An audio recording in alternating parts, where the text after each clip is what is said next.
तो फ्रेंड्स बर्तमान O double S गोटे इंपोर्टाट अपडेट आसी 13/2/2024 आपण जो एप्लाई करते अमीनो CHSL सॉइल कंजर्वेशन विभिन्न सारा पोस्ट थिला group B group C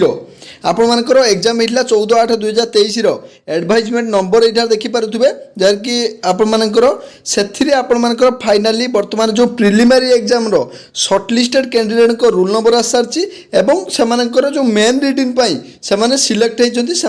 shortlisted candidate यहाँ रोल नंबर अच्छी समस्ते देखिपारे ता सहित से आपण मानकर जो कट ऑफ केते जाइए कैटेगरी वाइज कट ऑफ ताहा भी आस सारी डिटेल्स डिस्कसन करनबा तो आपण माने यहाँ देखिपारे आपको 1235 जन प्रोविजनाली सिलेक्ट होती बर्तमान आपण मानकर मेन रिटिन एग्जाम से रोल नंबर देखने आपण मानकर सर्च करके देखने किंतु मु आपण मानक देखे दूची एथिरे आपण मानकर अमीनो थिला सॉइल कंजर्वेशन थिला एवं विभिन्न सारा पोस्ट थिला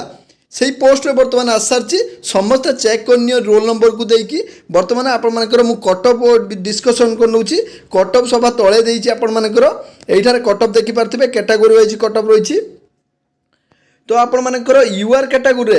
मेल पाई आपण मानकर 114 जाइची यूआर वुमेन ले 103 जाइची एससीबीसी रे 112 जाइची एससीबीसी वुमेन ले 100 जाइची एससी रे 93 जाइची एससी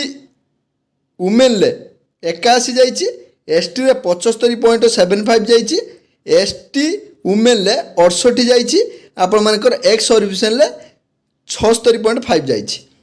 तापर आपण मानक गोटे कथा कहि रखुची आपन टोटल मार्क केते मार्क रु प्रिलिमिनरी एग्जाम होइतला जो आपन 150 मार्क रु जाइतला 150 मार्क रु हाईएस्ट कट ऑफ बर्तमान यूआर जाइची 114 जाइची तो आपण माने एई भली भाबे आपण मानकर देखि नेबे को माने सिलेक्ट होइचंती बहुत सारा पोस्ट थिला से पोस्ट के 5-6 प्रकार पोस्ट शायद थिला से पोस्ट रे आपण माने कोउथिरे को माने सिलेक्ट होइचंती से मानक रोल नंबर मार्की चेक कर नेबे शॉर्टकट रे चेक करिया पई आपण पीडीएफ सर्वा ऊपर गोटे सर्च बार अछि या ऊपर जाई रोल नंबर मार दियंतु आपण आराम से चेक करि परिबे